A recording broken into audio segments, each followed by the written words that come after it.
Welcome to The Bouncer, a game with shit anime haircuts. Why are my moves whiffing at point blank range? And why is this 15-year-old girl not shutting up about edgy Sora? All this and more in the obscure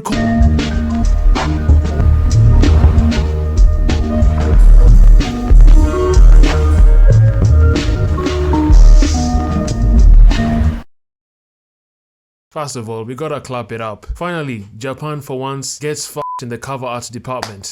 You love to see it. So what is this Bouncer game about, you say? Well, not much for starters. This game's like 2 hours, barely. I mean, if you're talking 17-year-old Kane here, you know, I've definitely had wonks that are far longer than this game's runtime.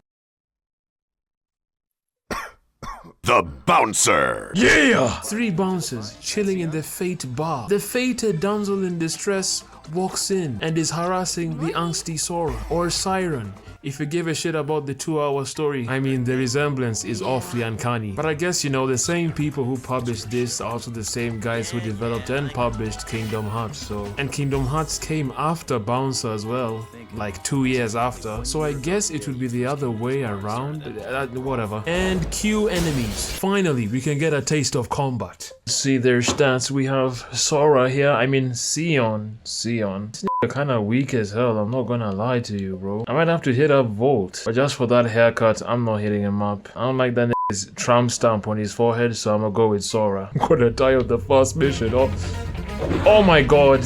Hold on. That's like some Kazuya thing, you know? Oh yeah! Hold on. Damn! Hold on. Bro! Move closer, for f***'s sake! Alright, let me go down. No. Oh, the camera's f***ed too. This nigga kinda getting slept. The RagDolls are absolutely insane. Hold on. Let me do a runner.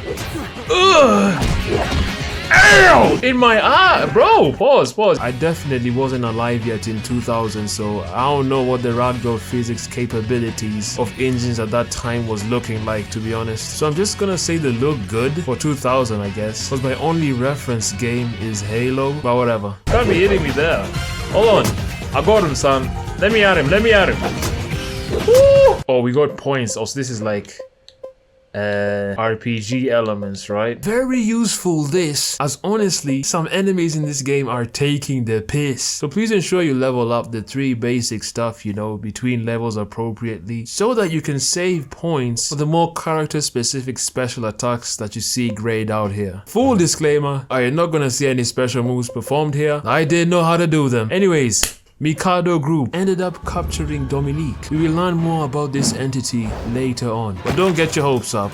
The story delivery in this game is pretty dog shit. But hey, it looks cool. It looks cool, as I've said before. And it's funny most of the time. Alright, so off to Mikado headquarters. But first, let's let one of our characters, Mr. Ko Leifo, have a minute-long uninterrupted phone call so that he can check on something in Mikado for us. Through that call, we learn there's a special train carrying very flammable rocket ship oil to Mikado headquarters. So let's go hitch a ride on that.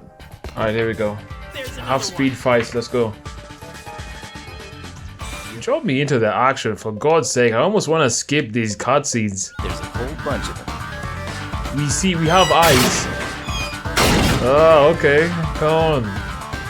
Oh, it's still blaring, by the way. Love it. I don't think they're gonna let us through. Okay, this is a piss take now. Come on. You might need to note where the skip button is gonna be in this game, because some cutscenes within this game borderline inconsequential. Hey, what are you doing there? Alright, let's try Mr. Volt. Oh, like you'll let us through if we tell you? I ain't letting nobody who looks like you through anywhere. Hold on. Let me get some. Ooh, okay, now this nigga kinda strong. Hold on. You ready? Oh, you can taunt! Hold on. Let me see what's the button. It's right trigger. You ready? Hold on. Let me get him pissed. You keep chipping on his health. It's a working system, look. I already have something to say about the game.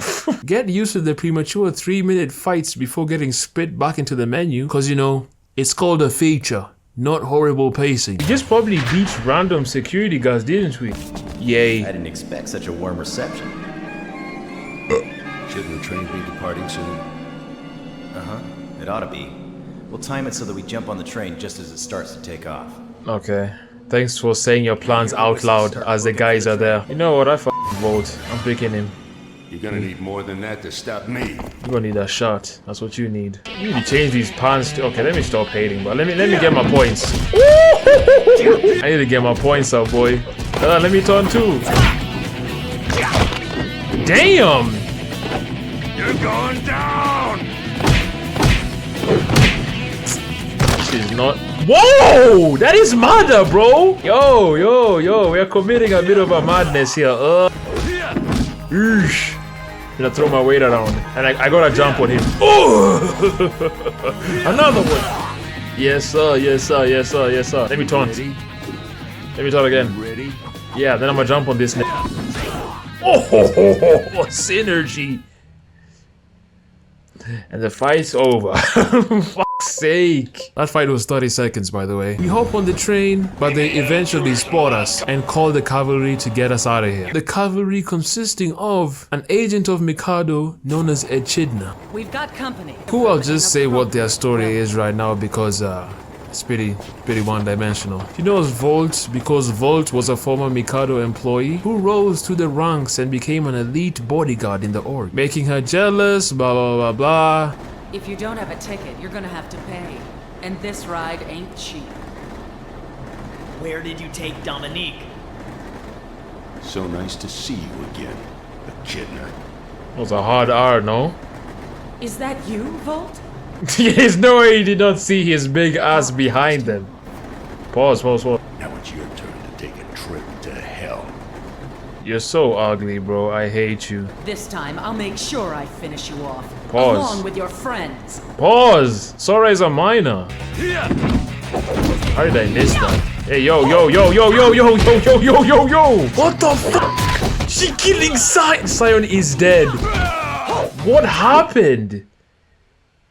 Game over. What the fuck happened?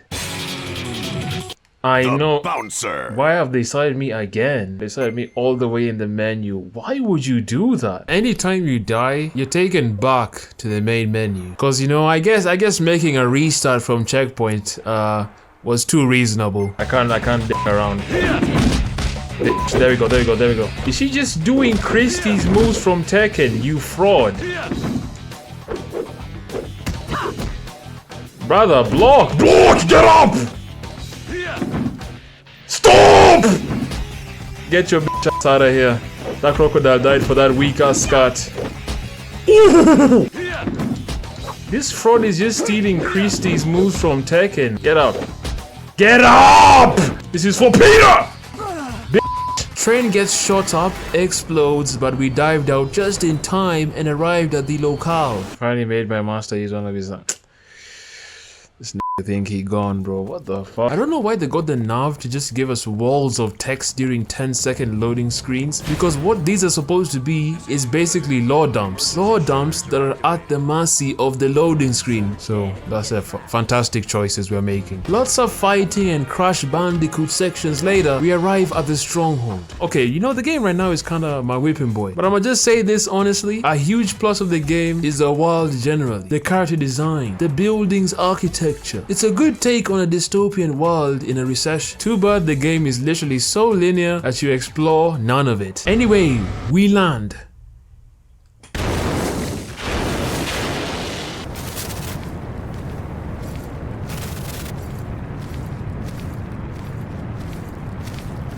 I could have 9 lives for this mission. It still wouldn't be enough.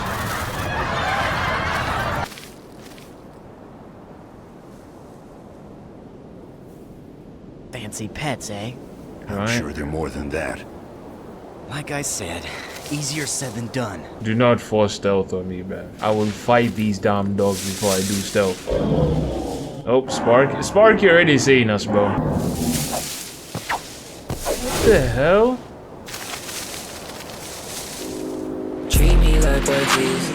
Ah, that nigga is just being freaky now. What are you doing? You could have just jumped down.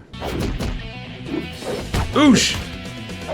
I'ma lay Sparky down. Don't test me. dog! You're gonna have to see me, bro. I'm not gonna lie. You're gonna have to see me, son. It's only you and me here. It's only you and me here, bro. It's only you and me here, bro. Come on. Who is this? I knew he'd be here. It's you! How does it feel to have your woman taken away from you? That is a child, boy. That. Whoa! Whoa! I'll save her after I bust you up. Ah, bro, y'all need to relax with these language. The freaky boy here is Mugetsu, and just like Enchilada, I'm gonna say his story here because it's inconsequential. He's basically a soldier driven mad by experiments done to him by Mikado. Yes, Mikado did human experimentation. I'm so very sorry I spoiled the hour-long plot for you. Fight him, win. I'm dying. Help me. We just about to bust through the evil offices, but before we do that, a lady playing a piano within the offices turns into a Black Panther, another agent of Mikado. Cut deeper into Evil Incorporated. Dominique is there, sound asleep, with her brother, Duragon, who runs the whole Mikado company, and Duragon's assistant, Wong. Drag says transfer Dom to Galileo, a space shuttle that is meant to be heading to a satellite that's up in space. What is the relevance of that satellite? Here, let me explain it. Yeah, no, I'm not doing that. Here's a short cutscene. Mikado, the company heading the International Space Project, announced the launch of an additional solar power generator satellite. The announcement comes as a surprise to many. So what exactly is a solar power generator satellite? Well, we've prepared some diagrams, so let's take a look. First, an Earth-based station transmits a guidance signal. Upon receiving the signal, the satellite uses a large mirror to generate electricity from solar power. The electricity is then converted to microwave radiation and sent down to the ground station. The ground station then converts the microwave radiation back to electricity, which can then be used for general purposes. We're all on the same page now, great. So Wong's all like, yo, satellite broken, explosions and such, they tend to do that. So they have an argument about Duragon using Mikado Corp for his own selfish intent after being handed power. So Duragon is all like, nah, I'm not evil, and then kills him to show him just how wrong Wong was. And in the theme of ways of storytelling, we suddenly learn that Wong was Angsty Sora's master. I'm avenging my master. And I'm taking back Dominique. Why is there a panther on the floor? Oosh! Doesn't matter. We kicking the panther. Matter of fact, now I deal with the panther first. Now we gonna deal with you, bro. Get up! Oosh! Get the fuck up, bitch! Oosh! The fuck up, bitch! Don't send this to Peter. Oosh! Don't worry, Peter. It's just a woman I'm beating. Oh no! No! Get back here! Get back here! I'm off the liquor. Oosh! What a bitch-ass panther. Let me play the piano real quick. You ready? That's not how you play the piano. And let me go down and help Sion. Damn, Sion getting... Damn, hold on! Sion did not avenge his master. That is dead as hell. Whoosh! I will not stop doing this until you block. Alright, you blocked successfully. Oh! Cole! Help me, you son of a bitch! Bro! Moonsault! I'm finna keep doing this moons. Whoa! Whoa! Go! Get this bro! Whoosh! Whoosh! Oh no! Oh, he's gonna kill me! Get off, Volt! Get off! Volt! Stop! He's trolling! Volt, get up! Volt! Actually, stop! Oh, he's dead! We thought we got him, but he pulls a Looney Tunes trap door and we fall sillily into the hole. What type of Looney Tunes ass? Backstory time. Decades back, Dom was very sick, terminally ill. Dragon tried taking her to hospitals but was unsuccessful until they were found by Mikado and they were taken in by the CEO. They both were eventually adopted, and Dragon specifically was set to become heir to the company, but that meant undergoing intense training so that the CEO may see him as worthy. The CEO does eventually pass on and he takes over the mantle as Mikado Org's leader. Alright, we're all good. We wake up after our fall and we gotta fight our way out. And this section introduces new enemy types. Clankers. We put the intellectually lower and subservient clankers in their place until we run into a lab where an open computer terminal acts as a lore divulge, giving us more info on Mikado's experimentations. Remember the panther girl we were kicking around? Experimented on. Angsty Sora thought she was dead, as seen through the very interesting loading screen wall of text. Also, she was his friend, and we know that because they show us the stills of them frolicking in AstroTurf or something. Dominique also has a file here, but it's password protected. I wonder what this could be alluding to. We meet with Black Panther Girl again. Bitch ass mutt. And we eventually find Dominique. But freaky Mugetsu is here. Let's take care of him. Let's escort her out still. So, who will go with Dominique? Yeah, I'm finna be Volt. I don't care. I'll go with her. I know I can depend on you, Volt, but I would have preferred Sion. Shut your ass up, bro. This better not be an RE4 Ashley type situation. It's literally about to be that. Dominique! So just as a by the way here, if you're finna play this part, just use the X or square button, literally, as Volt that is. It's pretty much a god button. They just stare at you as you clobber them. So I literally do this for like 10 minutes before you say, oh, okay, they're making the gameplay boring. You should be mixing it up, blah blah blah blah. Listen, these are robots. They don't even really give much satisfaction when you hit like a cool move on them. They kind of just freeze and then continue moving. It's not like the regular human or humanoid creatures, so you'd be wasting your time trying to mix it up. Anyway, after spamming those moves, we go down the escalator and some anime dialogue happens about, You think it's okay for me to stay with Sion? told you she does not shut the f up about this.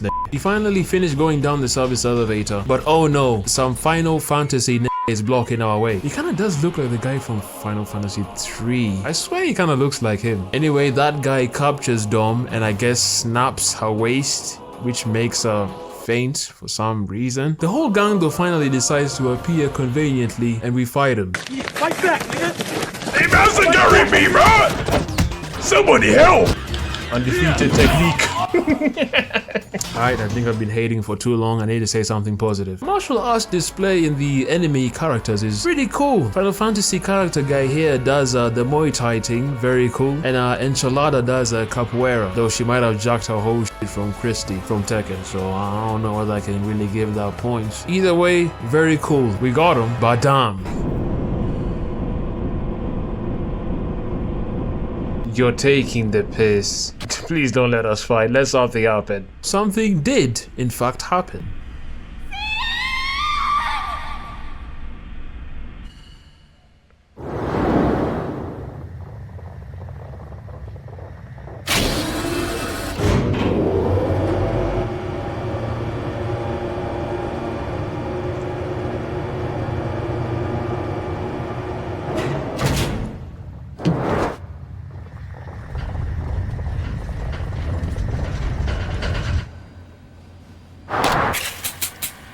Oh, hell no.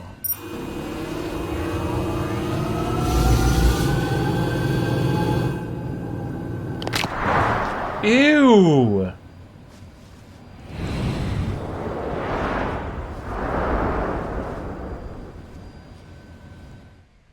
Oh my god! Dom's a robot!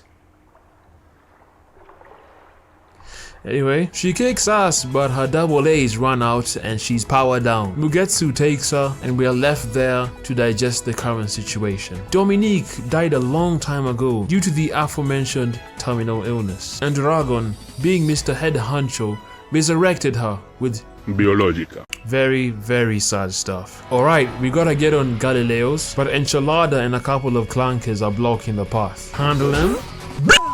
Take off, chase after the Galileo's aircraft. Mugetsu makes a much needed appearance. Yeah, I'm not gonna be satisfied until I finish you off. Pause! And gives us a very tough boss fight.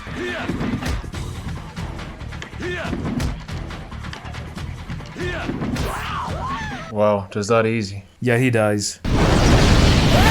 Also, one more thing, the camera sucks in this game. You cannot control it at all, so you're pretty much at the mercy of the game. And the game's on crack at the best of times.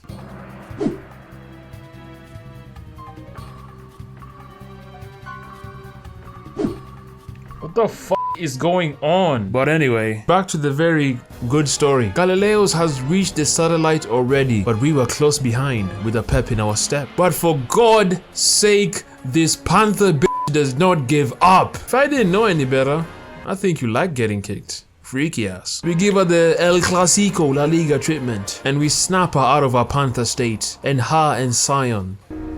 I pity him. It is so sad. I ain't gonna lie, B, I don't give a shit. Already at the end. I told you this shit wasn't that long. Let's hear Mr. Dragon's villain speech.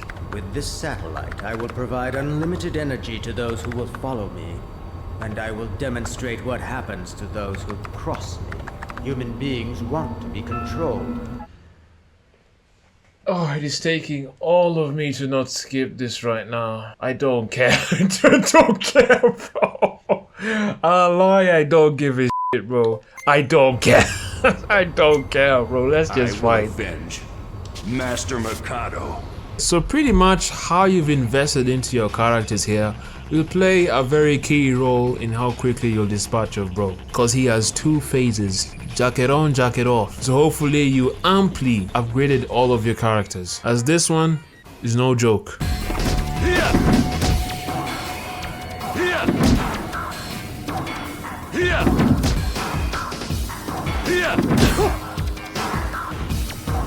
Wow!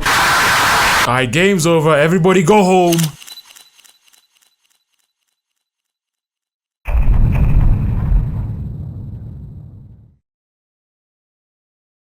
So I was feeling a little curious as to why this game is like this. So in this section, I'm doing a bit of a hypothesis of why I think the game is in this state. Keyword hypothesis, as I can't really directly speak to the who made it. And even if I could, I wouldn't even understand them anyway.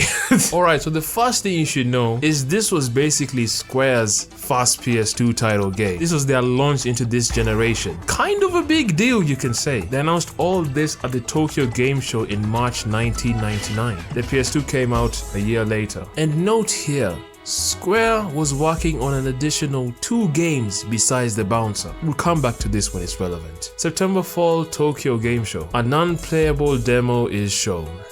I repeat that, a non-playable demo is shown. So IGN wrote a whole article about this. And let's see one of the features they had reported on. Seamless action battle systems. The players will roam from adventure without intermittent FMVs or cutscenes that look out of place. That fight was 30 seconds, by the way. The one thing most gaming medias at this point in time agreed on was the jaw-dropping visuals and fidelity of the game, which is something I can agree with. And another feature IGN reported on, camera movements and special effects truly appear as though they are straight out of a Hollywood creation.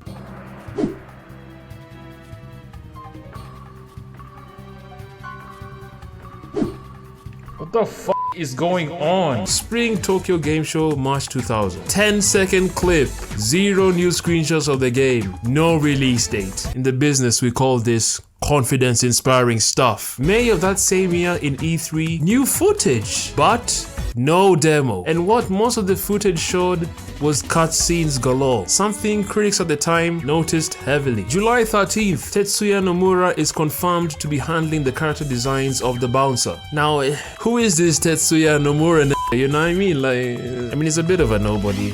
From what I've seen, he's just one of the artists responsible for the best game ever made and the Final Fantasy series. September 1st, Dream Factory, the guys who are developing The Bouncer, expressed difficulty in working with the PS2's hardware, making the game have a pushback release date to January 2001. September 19th, 3 more modes added, survival versus and story. And another feature reported. Square expected the story mode to take about 7 or 8 hours to play through. Once. September 21st, roundtable interview with key members of the dev team. The team once again expresses difficulty on developing on the PS2 hardware. Once again, in the business, we call this confidence inspiring. Eventually, the release comes and Yeah. And the critiques are literally the stuff I mentioned. Camera angles, lack of depth, a million cutscenes. The praises of mine are also mirrored within the critiques of that time. I also forgot to big up the OST. The OST is pretty good. So what do I think happened? Let's go back to the first reveal. There was mention of 2 more games being developed alongside The Bouncer. So what would one of those games be? Listen, when it comes to generational leaps, especially in this era, the leaps were more like star jumps. The tech was developing crazily, but at the same time, it's new tech. Devs need time to acclimate to these new systems to know how to operate them.